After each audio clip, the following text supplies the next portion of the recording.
বিজ্ঞানীরা দাবি করেছেন 2050 সালের মধ্যে মানুষের আয়ু হবে 1000 বছর। কিন্তু আমরা কি জানি মানুষ কেন বুড়ো হয়, আর আমরা এই বুড়ো হওয়ার গতি কমিয়ে কিভাবে মৃত্যুকে পিছিয়ে দিতে পারি? আমাদের শরীরের কোষের মধ্যে একটি অদৃশ্য ঘড়ির মতো কিছু আছে। জন্মের পর এটি ধীরে ধীরে ক্ষয় হতে থাকে। কোষের বিভাজন কমে গেলে শরীরও ধীরে ধীরে দুর্বল হতে শুরু করে। প্রতিটি কোষের প্রান্তে রয়েছে টেলোমিয়া। এটা যেন জুতোর ফিতের প্লাস্টিক কভারের মতো। কোষ বিভাজন করতে করতে এটা ছোট হয়ে আসে। একসময় খুব ছোট হয়ে গেলে কোষ বিভাজন প্রায় বন্ধ হয়ে যায়। এভাবে বার্ধক্যের লক্ষণ প্রকট হতে থাকে। শরীর অক্সিজেন ব্যবহার করতে করতে ফ্রি র্যাডিক্যাল তৈরি করে। এই ফ্রি র্যাডিক্যাল কোষ ক্ষতির প্রধান কারণ।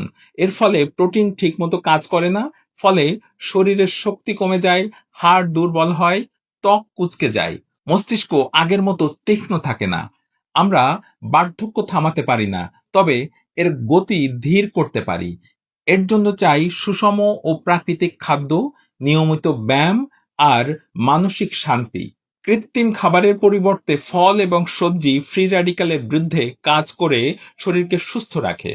বিজ্ঞানীরা এখন জিন থেরাপি, স্টেম সেল ও কোষ পুনরুজ্জীবনে কাজ করছেন। আপনার কি মনে হয় এই গবেষণার ফলে মানুষ একসময় 200 বছর বা তার চেয়ে বেশি সময় আয়ু কি পাবে?